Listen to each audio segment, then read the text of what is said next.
Bonjour à tous, aujourd'hui nous allons parler d'un sujet d'actualité, Evergrande, la faillite potentielle du géant de l'immobilier chinois qui fait la une des journaux, qui fait l'objet de plein de vidéos sur YouTube en ce moment et je souhaitais vous en parler aujourd'hui pour vous expliquer ce qui se passe si vous n'êtes pas encore au courant et deux, qu'est-ce que cette situation implique pour les investisseurs en bourse. Commençons par le début. Evergrande, c'est un promoteur immobilier chinois, le deuxième promoteur immobilier chinois. C'est une entreprise qui a connu une évolution très rapide de son activité et de son chiffre d'affaires. En 2020 encore, Evergrande a généré un chiffre d'affaires supérieur à 100 milliards de dollars. C'est une entreprise qui n'a jamais déclaré de perte, qui a toujours eu une croissance dynamique et qui pourtant est aujourd'hui menacée de faire faillite. Et je vais vous expliquer pourquoi dans quelques instants. Le cœur d'activité de Evergrande au départ, c'est la construction de logements destinés aux particuliers chinois. Et à fin juin 2021, il y avait encore près de 780 projets en cours à travers plus de 200 villes chinoises. On en vient maintenant à la source du problème, pourquoi Evergrande est aujourd'hui en difficulté malgré une situation qui paraissait enviable. Premier dérapage, on va dire, Evergrande a décidé de sortir de son cercle de compétences. Et l'entreprise s'est lancée récemment dans à peu près tout et n'importe quoi. Evergrande a créé une marque de véhicules électriques en 2019. L'entreprise a aussi une branche qui produit des contenus médias, un parc d'attractions, une équipe de foot, une marque d'eau en bouteille, bref, des activités qui sont bien loin de l'immobilier. Ça, c'est déjà un indice de certains problèmes au niveau de la gestion de l'entreprise, au niveau de la gestion des ressources de l'entreprise. Et le plus grave, et la source principale du problème actuel de Evergrande, c'est aussi un problème de gestion. Il s'agit de l'endettement. Aujourd'hui, Evergrande pèse sous plus de 300 milliards de dollars de dette. Pour comparaison, la crise de la dette grecque en 2012, cela représentait 200 milliards de dollars. Et lorsque Lehman Brothers a fait faillite en 2008, la banque était endettée à hauteur de 600 milliards de dollars. Alors, pourquoi ce recours massif à l'endettement? L'activité de construction immobilière, c'est une activité qui consomme énormément de cash en amont, bien avant de faire rentrer du chiffre d'affaires. Vous devez acheter le terrain, obtenir le permis de construire, faire le marketing du projet, etc.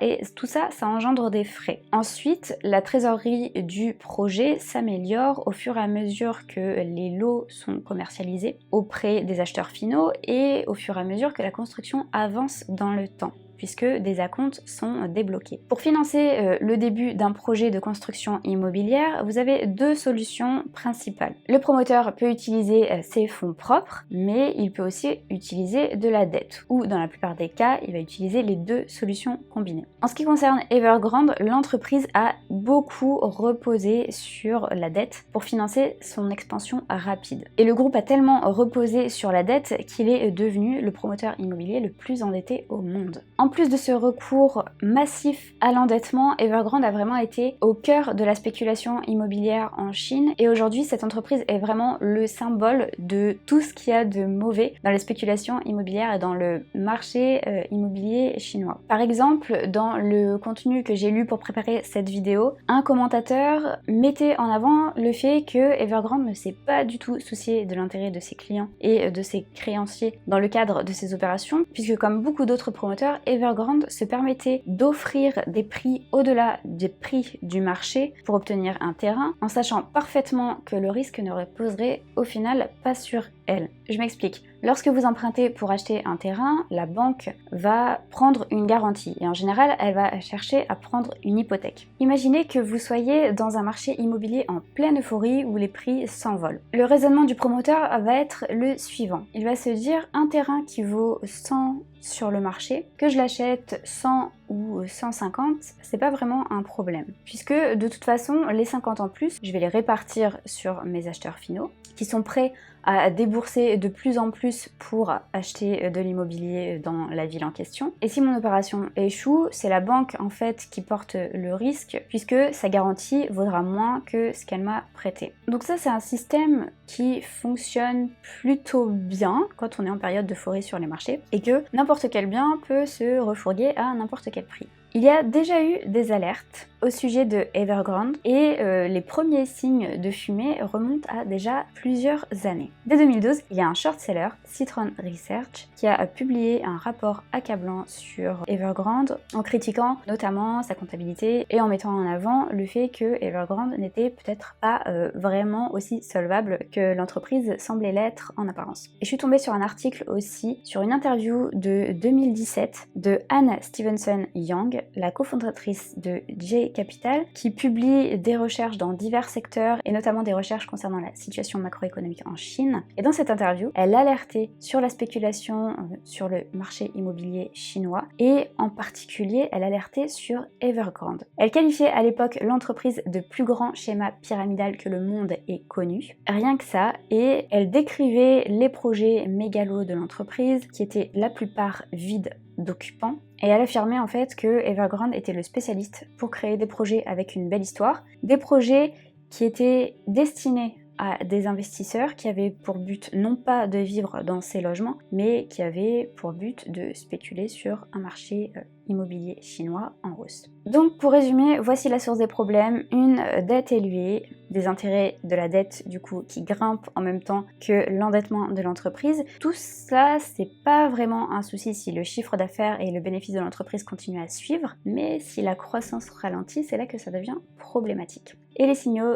de fumée qui étaient apparus dans les années précédentes ont commencé à se transformer en feu l'année dernière lorsqu'une lettre a fuité. Dans cette lettre, envoyée par Evergrande au gouvernement, l'entreprise avertit que ces échéances d'intérêt à venir, si elles n'étaient pas réglées, pourraient causer une crise d'une ampleur systémique pour le secteur financier chinois. En bref, dans cette lettre, Evergrande demandait de manière déguisée au gouvernement une aide financière. Et depuis cette révélation qui a commencé à entraîner le cours de l'action Evergrande vers le bas, de nombreuses révélations ont été faites qui montrent la situation plus que précaire de l'entreprise. Premièrement, des pratiques commerciales assez étranges, alors à moins que ce soit culturel. Evergrande vendait, en plus d'appartements, des produits financiers qui étaient présentés comme sûrs, avec un intérêt de 12% quand même, et comme si ça ne suffisait pas pour convaincre des clients de souscrire, l'entreprise offrait à ses investisseurs des sacs Gucci, des purificateurs d'air Dyson, etc. Résultat, 80 000 investisseurs privés ont fait confiance à Evergrande et ont souscrit à ce type de produits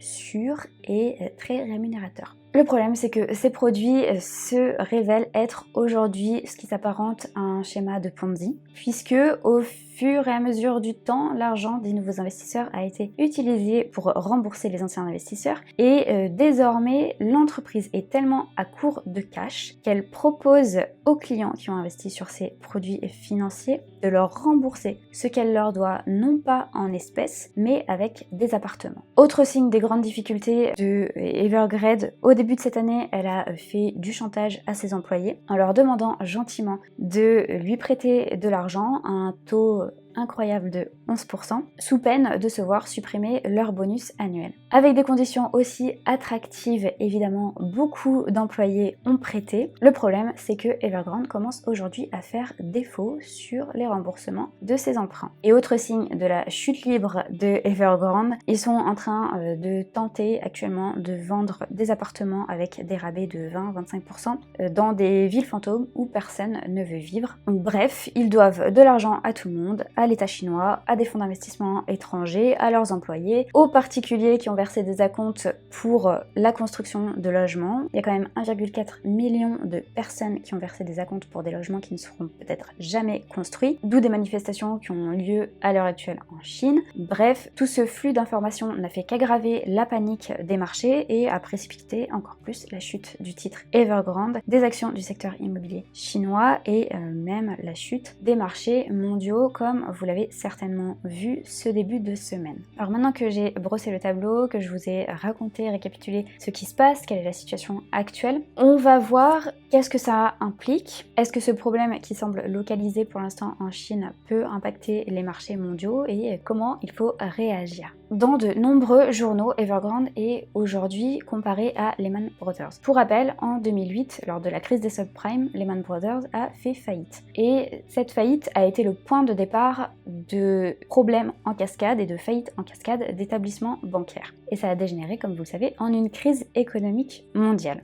Concernant Evergrande, je le disais, les marchés ont déjà mal réagi, mais on n'est pas encore sur une faillite assurée. Alors là, je tourne, nous sommes mercredi 22 septembre. Vous allez voir cette vidéo normalement jeudi 23 septembre. Et ce jeudi, des échéances de paiement arrivent à terme pour Evergrande. Tout le monde va regarder si l'entreprise honore ses dettes ou pas. Au total, d'ici la fin de l'année, Evergrande a 669 millions de dollars d'intérêts à payer. Les agences de notation, beaucoup de commentateurs s'accordent à dire qu'il y a de fortes chances que Evergrande n'honore pas ses dettes, mais on en saura plus, on commencera déjà à en savoir plus demain. Quoi qu'il se passe, il va falloir distinguer deux choses, le rationnel et la psychologie des marchés.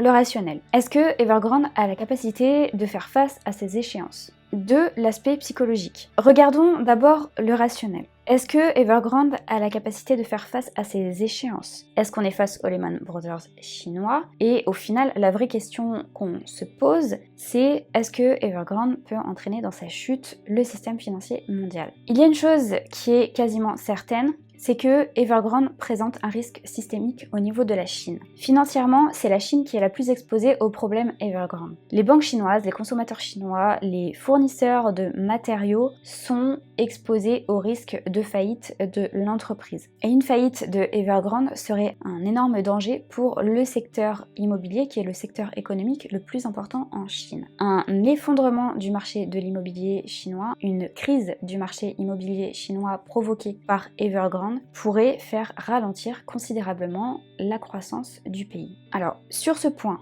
le gouvernement chinois est resté très muet sur la situation de Evergrande et pour l'instant, on ne sait pas s'il viendra au secours du géant de la construction, mais parmi tout ce que j'ai pu lire sur le sujet, j'ai remarqué que beaucoup de commentateurs considèrent que le gouvernement chinois ne laissera pas tomber Evergrande et qu'il agira d'une manière ou d'une autre, que ce soit d'une manière déguisée ou pas. Par exemple, ça pourrait être en forçant d'autres promoteurs immobiliers à racheter certaines parties d'Evergrande, ou ça pourrait être en restructurant la dette. Il y a énormément de façons de sauver cette entreprise qui pourrait s'offrir au gouvernement chinois. En tout cas, beaucoup s'attendent à ce que la Chine sauve les consommateurs chinois qui ont versé des acomptes, les épargnants qui ont investi sur les produits financiers commercialisés par Evergrande et les employés de l'entreprise. Pour ce qui est du risque systémique externe à la Chine, la réponse n'est pas si évidente que ça. D'une part parce qu'il y a peu d'établissements financiers étrangers qui sont exposés à la dette de Evergrande. Si je ne me trompe pas, il doit y avoir BlackRock, UBS et d'autres banques dont j'oublie le nom. Il y a des craintes pour un secteur en particulier, qui est le secteur des matériaux et des matières premières, parce que la Chine est un des principaux consommateurs mondiaux de métaux. Donc si le marché immobilier chinois s'effondre, la demande de matériaux et de matières premières, en particulier de métaux, s'effondrera aussi. Mais est-ce que ça ira plus loin que ça? Impossible à savoir. En tout cas, beaucoup minimise ce risque. Je ne prédis pas l'avenir, personne ne prédit l'avenir, donc on en saura plus certainement dans les semaines et les mois à venir. Regardons maintenant ce qui est le plus important, presque, le côté psychologique de la situation. Les marchés financiers n'aiment pas l'incertitude et ça se voit actuellement. Tout le monde a été mis dans le même sac ces derniers jours. Les promoteurs immobiliers chinois qui ont subi le même sort que Evergrande avec une chute forte des titres, des actions concernées. Le marché des matières premières a chuté à cause de la peur que cette situation a généré. Le marché US aussi a chuté. Tout était dans le rouge ce début de semaine. Et c'est là, à mon sens, que vont résider les opportunités, quelle que soit l'issue de ce problème à court terme. Parenthèse, je ne fais pas de conseil en investissement, faites vos recherches avant d'investir. On va être face à deux possibilités. Soit le marché reste pessimiste, et dans ce cas, il y aura certainement de bonnes affaires à saisir, donc personnellement, je surveille. En tout cas, je surveille le marché US uniquement, parce que personnellement, j'ai fui le marché chinois il y a déjà quelques mois. J'ai fait une vidéo sur le sujet des actions chinoises cotées aux États-Unis il y a quelques mois. Et dans cette vidéo, j'explique en fait quels sont les risques associés à ces actions, et je ne souhaite plus m'exposer au marché actions chinoises. Je n'irai pas chercher des opportunités sur le marché chinois, même des opportunités qui semblent sous-évaluées. Je parlais d'ailleurs récemment dans une vidéo du cas de Alibaba, qui est actuellement considéré comme sous-évalué par certains gros investisseurs, y compris Charlie Munger, qui a investi sur l'entreprise. Ce sont des actions que je fuis.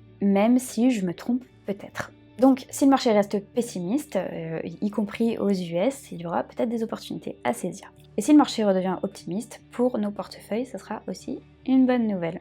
Et à ce propos, certains considèrent que le retrait des investisseurs étrangers des actions chinoises pourrait bénéficier aux actions américaines dans les mois à venir, puisque cet argent-là devra être replacé sur d'autres actifs, et il y a de fortes chances qu'une partie de cet argent afflue vers les actions US. Donc en bref, pas de panique pour l'instant, en tout cas, gardez la tête froide. Tant qu'on n'en sait pas plus sur la vraie probabilité de Evergrande de faire faillite, et surveiller bien les marchés, guetter la psychologie des marchés, c'est ce qui vous permettra de saisir des opportunités éventuelles. Nous arrivons à la fin de cette vidéo. N'hésitez pas à me mettre en commentaire ce que vous en pensez, ce que vous comptez faire avec votre portefeuille personnel. On se retrouve très vite et en attendant, comme d'habitude, je vous laisse avec une autre vidéo. Ciao!